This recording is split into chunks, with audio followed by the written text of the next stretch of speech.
दोस्तों, आज का दिन इजरायली सैनिकों के लिए अच्छा नहीं गुजरा है।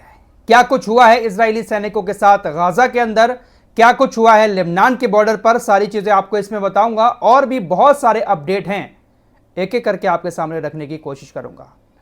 सबसे पहली खबर गाजा से आ रही है। इजरायली मीडिया के मुताबिक गाजा युद्ध के दौरान इजरायली सेना के पास एक फंसी हुई सुरंग में विस्फोट में एक इजरायली सैनिक की मौत हो गई और 10 सैनिक बुरी तरह से घायल हो गए।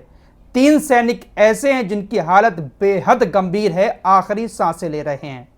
गाजा के अंदर एक सुरंग में इजराइल की पैदल सेना जा रही थी। वहां पर पहले से ही हमास के लोगों ने गोला बारूद बिछा रखा था। अचानक से उस सुरंग में ब्लास्ट होता है और इजरायली सैनिकों की हालत खराब हो जाती है। दुनिया की सबसे ताकतवर सेना, दुनिया की सबसे बड़ी इंटेलिजेंस एजेंसी अपने आप को कहने वाली मोसाद इस बात का पता अभी भी नहीं लगा पा रहे हैं कि कहां पर हमास के लोगों ने गोला बारूद बिछा रखा है। ऐसा एक मामला नहीं हुआ है, बल्कि इस युद्ध के दौरान बहुत सारे ऐसे मामले सामने आए हैं जब हमास के लोगों ने पहले से ही गोला बारूद कहीं पर बिछा कर रखा हुआ है और वहां पर इजरायली सैनिक जाकर ठहरते हैं, ब्लास्ट होता है और फिर घायल होते हैं और मौतें होती हैं।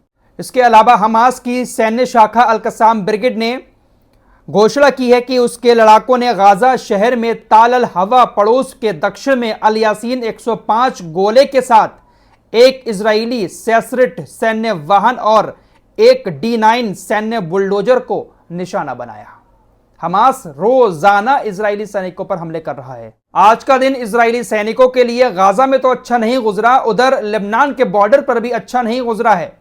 लेबनान के बॉर्डर पर हिजबुल्लाह ने ड्रोन हमला किया और उस ड्रोन हमले में कम से कम 18 इजरायली सैनिक गंभीर रूप से घायल हो गए हैं। ये जो गंभीर रूप से घायल होते हैं ना, ये घायल ऐसे होते हैं कि किसी का हाथ कट जाता है, किसी का पैर कट जाता है या किसी की बॉडी बुरी तरह से डैमेज हो जाती है, इसलिए उन्हें गंभीर घायल की कैटेगरी में रखा जाता है। तो इन दोनों मोर्चों पर ये दोनों संगठन इजरायली सेना का डटकर सामना कर रहे हैं। लाल सागर की तरफ चलें तो वहां पर यमन के हूतीज ने आज फिर एक बड़ी बात कही है। कहा गया है कि इजराइल लाल सागर, फारस की खाड़ी और अदन की खाड़ी तक रास्ता खो चुका है। अमेरिका और इजराइल का कोई भी जहाज वहां से नहीं गुजर सकता। ये बड़ी बात आज फिर हूतीज ने कही है और वाकई में कोई भी जहाज उधर से नहीं गुजर पाया है। कई सारे लोगों के मैं कमेंट देखता हूं कि भाई उसी रास्ते से क्यों जाते हैं ये अमेरिका और इजराइल के जहाज, किसी और रास्ते से चले जाएं। देखिए, ये जो लाल सागर है ना, ये बहुत शॉर्ट रास्ता है। इस लाल सागर से किसी भी देश का जहाज जब गुजरता है तो वो बहुत कम खर्चे में गुजरता है, शॉर्ट रास्ता है, जल्दी अपने देश पहुंच जाता है। लाल सागर बंद होने की वजह से जहाजों को अफ्रीका के सागर से होकर गुजरना पड़ रहा है, तो वो बहुत लंबा रूट हो जाता है और उसमें खर्चा भी बहुत आता है, वक्त भी बहुत ज्यादा लगता है। इसलिए ये लाल सागर जो है वो हर देश के लिए एक बहुत जरूरी जगह है। इसीलिए अमेरिका और इजराइल के कहने पर यूरोपीय देश भी लाल सागर में उतरने की हिमायत कर रहे थे, लेकिन यमन के हूतीज के सामने कोई भी देश नहीं टिक पाया। सभी अपने अपने युद्धपोतों को लेकर भाग गए। दोस्तों, अमेरिका जो है ना, वो अभी भी अपने पैसे के बलबूते पर किसी भी देश की सरकार को खरीदने में लगा हुआ है। अमेरिका ने इराक की सरकार पर $3 ट्रिलियन खर्च किया है। इराक गरीब देश है, इसलिए अमेरिका कुछ ना कुछ पैसे का इन्वेस्टमेंट वहां पर करता रहता है और पैसे के चलते हुए ही मिडिल ईस्ट के मुस्लिम देशों को अमेरिका अपनी मुट्ठी में करने की कोशिश करता रहता है। 3 ट्रिलियन किसी प्रोजेक्ट पर खर्च की है अमेरिका ने। इतना पैसा खर्च करने के बाद अब अमेरिका ने इराक से कहा है कि देखिए भाई, आपके एयर स्पेस से बहुत सारे ऐसे विमान गुजर रहे हैं जिसमें बहुत सारे हथियार सीरिया और लेबनान तक पहुंच रहे हैं।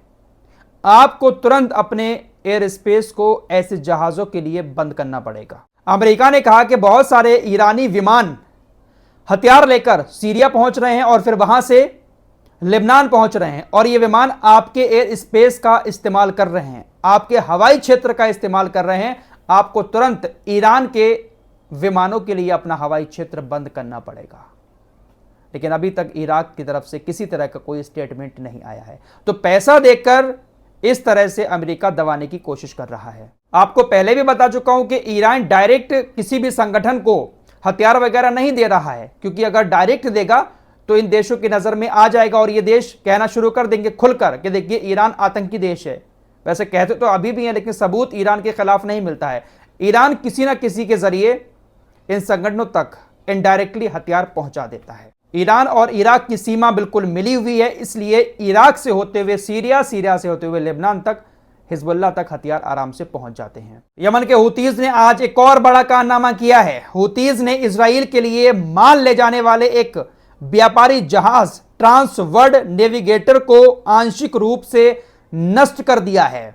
यह भी बहुत बड़ी खबर अभी सामने आई है। हुतीज के स्पोक्स पर्सन याह्या सारी ने एक बहुत बड़ी बात कही है। उन्होंने कहा है कि हम जल्द ही एक एडवांस टेक्नोलॉजी और विनाशकारी शक्ति से फर्निश्ड एक नई कामकाजे सैन्य नाव का अनावरण करेंगे। एडवांस टेक्नोलॉजी का इस्तेमाल करके हुतीज ने एक बड़ी खतरनाक नाव बनाई है और बहुत जल्द इसको वो लॉन्च भी करने वाले हैं। हुतीज बड़े बड़े हथियार अपने देश में बना लेते हैं। ईरान भी ये बात कहता है दुनिया से कि भाई उनको हमारी जरूरत नहीं पड़ती है, वो खुद इतने काबिल हैं कि खुद बड़े बड़ी मिसाइलें अपने यहां पर बना लेते हैं। हिजबुल्लाह ने आज भी कई सारे हमले किए। हिजबुल्लाह ने जानकारी देते हुए कहा कि ब्रनिट बैरक पर भारी बरकन मिसाइलों से हमने हमला किया। शुरुआती रिपोर्ट में भारी नुकसान होने की खबर आई है। हिजबुल्लाह ने यह हमला जो इजराइल की ब्रानिट बैरक में किया था, इसमें 91वीं ब्रिगेड के कमांड सेंटर को बहुत बड़ा नुकसान हुआ है। कमांड सेंटर का एक हिस्सा पूरी तरह से खत्म हो गया है और हताहतों की संख्या की भी यहां पर पुष्टि हुई है। उधर एक खबर तुर्की से आ रही है। तुर्की ने इजराइल के खिलाफ एक्शन लिया है और एक्शन कैसा है? दरअसल इजराइल का एक हवाई जहाज तुर्की से होकर गुजर रहा था। तुर्की सरकार से इमरजेंसी लैंडिंग की इजराइल के इस हवाई जहाज ने इजाजत मांगी, क्योंकि इजराइल के इस जहाज को तेल भरना था, तेल खत्म हो गया था। लेकिन तुर्की के प्रशासन ने इमरजेंसी लैंडिंग की इजाजत नहीं दी, जिसके बाद इजरायली जहाज रोड्स ग्रीस की तरफ उड़ान भरता हुआ चला गया। ग्रीस में जाकर फिर उसने तेल भरा। तो एक छोटा सा ये इजराइल के ऊपर एक्शन लिया है तुर्की ने। फिलहाल इस रिपोर्ट में इतना ही। कुछ और खबरों के साथ जल्द हाजिर होऊंगा। मेरी कोशिश हमेशा यही रहती है कि वीडियो को ना ज़्यादा छोटा किया जाए, ना ज़्यादा लंबा किया जाए। 8-9 मिनट में ही आपको बड़े बड़े अपडेट दे दिए जाएं, ताकि आप लोग भी ज़्यादा बोर ना हो। जो नए अपडेट हैं वो आपको नई वीडियो में मिलेंगे।